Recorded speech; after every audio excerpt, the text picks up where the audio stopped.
Hello everyone, I'm Raven from Raven Comics, and in today's video, we will be revisiting a short Flash series called The Death of the Speed Force, where we will witness the return of some speedsters. Before starting with today's story, I want to let you know that this video is sponsored by Aura, an essential tool for protecting our personal information.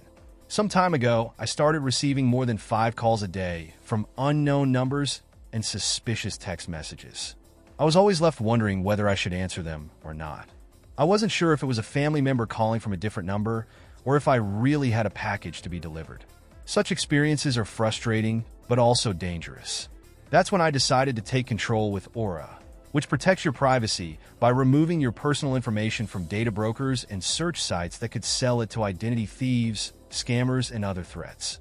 This is possible because Aura's VPN secures your internet connection with military-grade encryption and blocks phishing and scam sites. With over 100 virtual locations, you can browse safely and access global content, whether at home or on the go. Protect your information with the same security standards used by banks and the military. I get all of this in one app at one affordable price. I'm not leaving myself and my family vulnerable to data breaches and brokers. And if you don't want to either, you can go to aura.com/ravencomics to try Aura free for 14 days and see if any of your data is already exposed. Click the link in the description to get started right now. We begin with Flash. I know you've heard this before, but they say that right before you die, your whole life flashes before your eyes. Recently, I had the chance to remember a year that was very important in my life. To recall a time when I was lost but found hope. It's my turn to share that hope once again. We start in Central City, where Kid Flash and Avery are under attack. Tarpit thought Flash's sidekicks would be faster than this. Girder tells him to relax. These kids are just small fish in a pond. Avery tells him he just got lucky. Kid Flash gets up and tries to attack, but he can't do anything to his opponent. Now it's Avery's turn, but she doesn't have any luck either. To their opponents, these attacks feel like nothing more than tickles. Avery probably felt that kick more than he did. But there's something she's noticing. Why isn't the Speed Force Aura protecting her from the heat? It's time for them to start burning. Tarpit is about to finish them off. It looked like everything was over, but fortunately, Flash arrives just in time to rescue them. The kids are shocked to see Flash here. Wally asks where the hell he's been. He can't just show up and steal their thunder. They've been handling the rogues all week on their own. Flash tells them he's just lending a hand. Of course, these villains are theirs to deal with. He's just reminding them that hot tar doesn't react well with metal. Wally says maybe he didn't say it in a Flash FAQ, but he's still trying to get rid of them. Tarpit tells them this is their turf now. Trickster was the one who handed it over to them. Avery agrees with Barry. They should see what happens if they make the two villains hit each other. Flash tells her that's a great idea. Now they have them, and both villains are forced to fight. After creating whirlwinds with their arms, the villains start merging together. Girder and Tarpit don't understand what the hell is happening. Everything is burning. This fusion doesn't feel good at all. The villains start begging Flash for help. He'll help them, but only if they promise to behave. Whatever, fine, they'll do it. They just want to get out of here already. Shortly after, Special Forces arrive to take them away. Flash comments that Star Labs has the right equipment to separate Tarpit from Girder. They won't be fine, but the new Iron Heights will be ready by the time the doctors are done with them. With that said, Wally mentions he needs to go. Flash asks him to wait. He's been trying to contact them for days. He promises that everything has changed. He knows he acted poorly before, but there's something he needs to show them. Wally asks why they should go anywhere with him.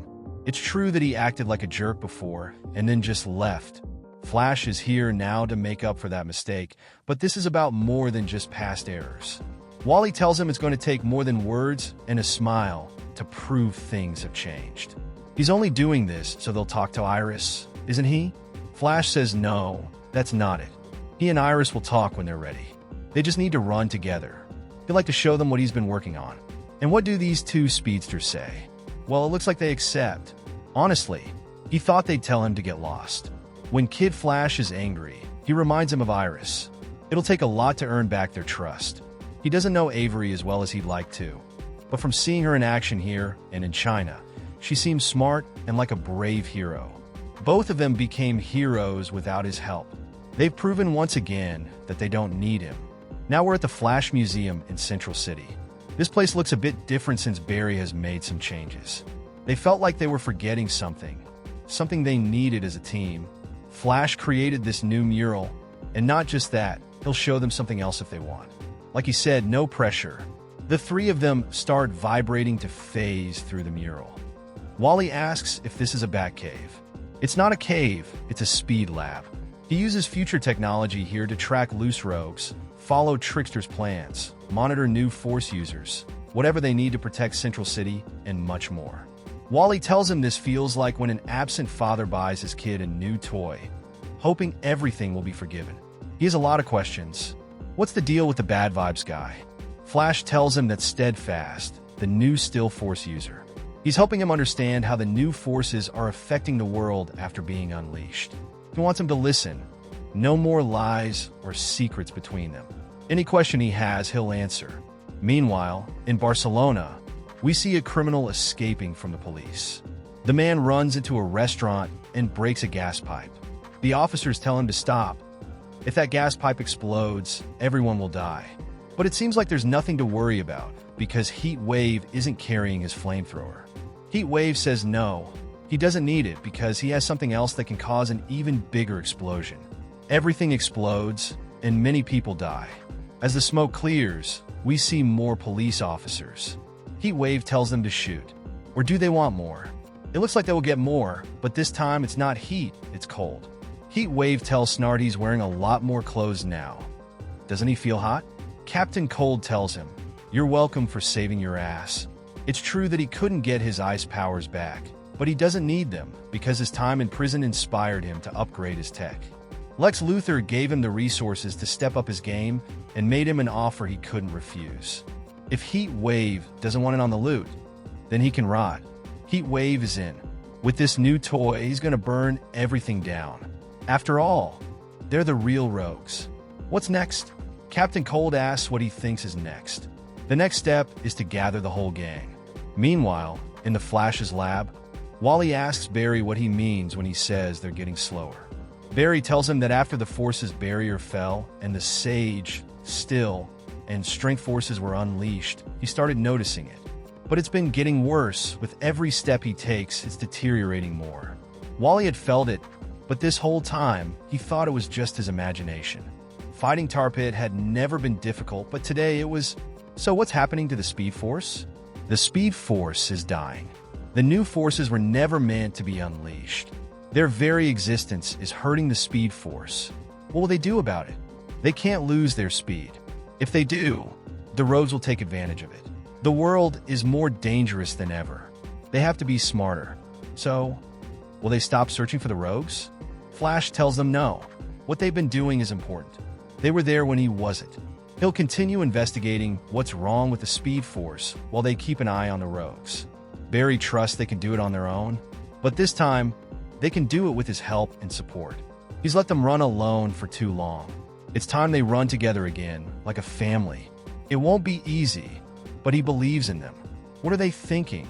Wally and Avery don't say anything. Even though everything is stopped, he's still the fastest in the room. There's something wrong. Over time, you can feel it before you see it. It's the Black Flash who has arrived. He's faster than anything he's known.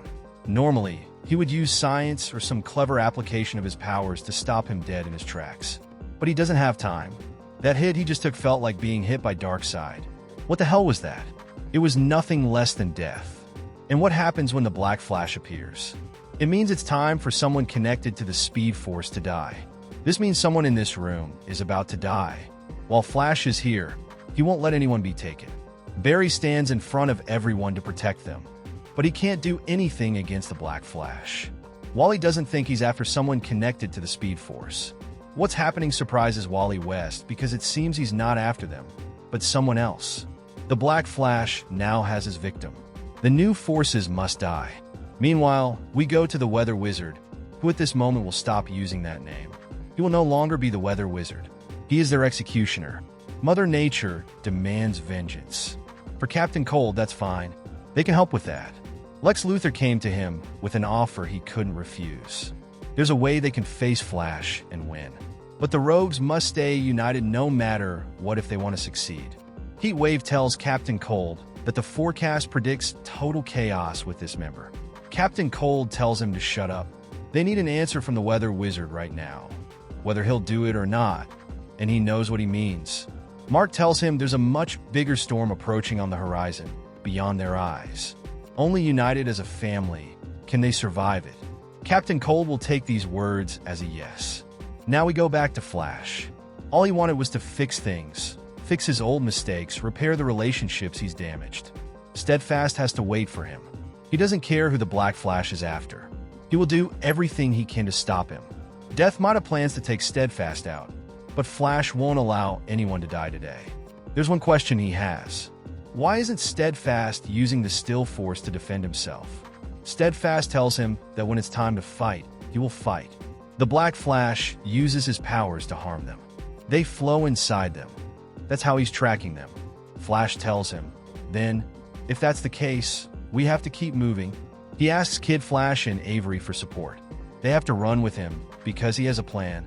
Wally asks if that plan involves dying. Barry tells him just to be ready.